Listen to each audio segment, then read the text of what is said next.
Saudara, kasus perdagangan organ tubuh manusia jaringan internasional di Tarumajaya, Kabupaten Bekasi, Jawa Barat berhasil diungkap oleh polisi.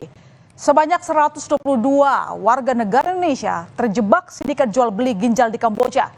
Ternyata pelaku memanfaatkan kondisi ekonomi korban yang tengah terpuruk dan iming-iming dengan biaya besar.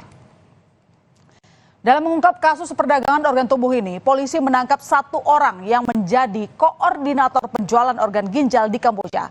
Pelaku ditangkap tanpa perlawanan saat bersembunyi di apartemen Kertajaya, Surabaya, Jawa Timur. Pelaku mengakui perbuatannya dan menjalani pemeriksaan intensif di Mapolda Metro Jaya. Tanya di Surabaya, saudara, polisi juga menangkap tersangka lainnya yang berada di Palembang, Sumatera Selatan. Pria berinisial D ini ditangkap karena bertugas untuk mencari dan merekrut oleh korban. Tersangka ini menggunakan sarana media sosial untuk mencari dan merekrut korban. Sebanyak 24 orang ternyata sudah ia berangkatkan ke Kamboja sebagai pendonor ginjal. Dan ia mendapatkan uang sebesar 2 juta rupiah per satu korban.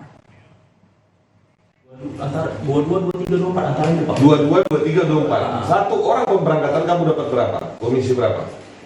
Bukan pemberangkatan, selesai berangkat, selesai di sini. Iya. Kecil 2.000 dikasih. 2 juta. Iya, ya sosmed Pak. Sosmed. Iya. Yang mana itu? Sosmed apa itu? Facebook. Ada nggak postingan lu, ada nggak? Nggak ada lagi Pak. Facebooknya namanya apa Facebooknya? Hah? Facebooknya apa namanya? Info donor ginjal gitu. Total polisi sudah menangkap 12 tersangka dalam kasus perdagangan organ tubuh manusia ini. Dari 12 tersangka, saudara, 10 merupakan bagian dari sindikat, di mana 9 tersangka merupakan mantan pendonor. Para tersangka ini ternyata memiliki berbagai peran, di antaranya sebagai penghubung dengan tersangka dan rumah sakit di Kamboja, kemudian merekrut, menjemput, hingga mengurus paspor korban. Selain itu, 2 tersangka lainnya ternyata merupakan oknum polisi dan petugas imigrasi. Lah kok bisa ada polisi dan petugas imigrasi yang masuk dalam kasus ini? Ternyata, saudara, oknum polisi tersebut yakni Aibda M. Aibda M ini bertugas menghalangi penyidikan dan melindungi tersangka. Bahkan, saudara, Aibda M menerima uang hingga 612 juta rupiah. Sedangkan petugas imigrasi tersebut berinisial AH. AH menerima uang sebesar 3 sampai 3,5 juta rupiah per orang agar para pendonor bisa diberangkatkan dari Bali.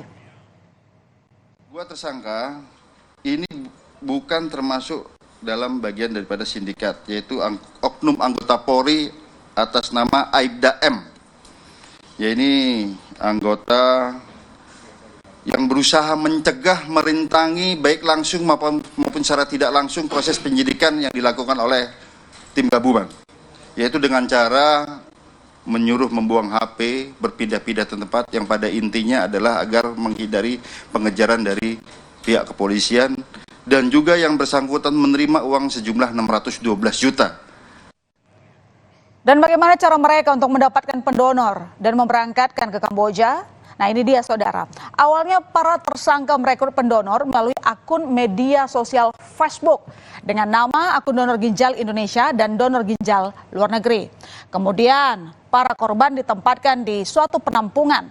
Lalu para pendonor ini diberangkatkan menuju Kamboja menggunakan paspor dengan tujuan wisata.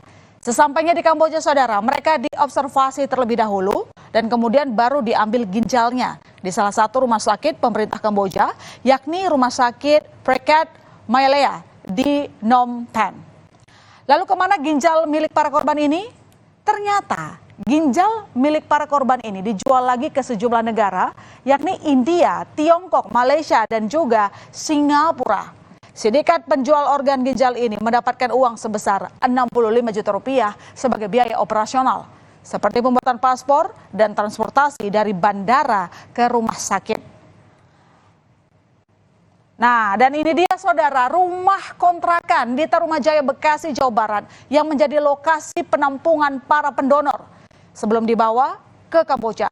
Dari lokasi ini, praktik gelap sindikat jual beli ginjal terbongkar. Warga sekitar menyebut rumah ini dihuni anak muda yang mengaku akan bekerja di salah satu proyek bangunan di Malaysia. Para penghuni rumah juga kerap berganti orang. Namun warga setempat tidak ada yang mencurigai gerak-gerik mereka hingga akhirnya ketahuan. Udah beberapa bulan sih, iya. Terus orangnya juga gonta-ganti gitu, jadinya kita nggak begitu mengenal banget gitu, karena sering gonta-ganti orang. Punya di sini, warga sini tahunya sih mau kerja ke Malaysia gitu, ke bidang bangunan kayaknya katanya. Ke bangunan di Malaysia? Di Malaysia, iya. Kayak kerja di bangunan katanya, di proyek lah kayaknya. Lantas mengapa banyak orang yang menjadi korban perdagangan organ tubuh manusia ini? Bahkan korbannya pun mencapai 122 orang dengan latar belakang profesi, mulai dari guru, buruh hingga lulusan S2 dari universitas ternama tergiur imbas dari kehilangan pekerjaan saat pandemi.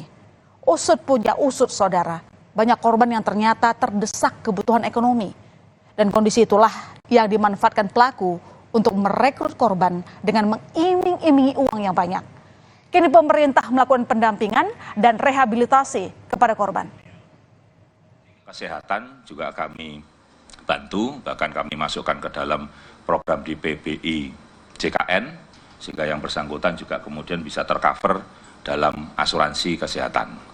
Kemudian juga kita memberikan bantuan untuk hidup, karena memang posisi para korban rata-rata juga memang selain tadi sudah menjual harta benda untuk keberangkatan dan hutang tadi, juga kita berikan bantuan untuk kebutuhan makannya sehari-hari. Kasus tindak pidana perdagangan orang dan perdagangan organ tubuh manusia kini telah diungkap polisi dan jumlah korbannya mencapai ratusan orang. Terdesak karena kebutuhan ekonomi ternyata menjadi salah satu faktor banyaknya WNI yang menjadi korban perdagangan organ tubuh manusia. Ya memang sih, siapa yang tidak butuh ataupun tidak tergiur untuk mendapatkan uang dalam jumlah besar? Namun sejatinya saudara, kita harus waspada dengan iming-iming mendapat uang dengan jumlah besar tersebut. Karena masih banyak cara yang halal tanpa harus menyakiti diri sendiri untuk mendapat uang demi memenuhi kebutuhan ekonomi. Sorotan lain di berita utama, masinis kereta api berantas diperiksa penyidik Polrestabes Semarang. Sebelum tabrakan terjadi, masinis sempat melihat ada orang melambaikan tangan tanda bahaya. Selengkapnya, berita utama segera kembali.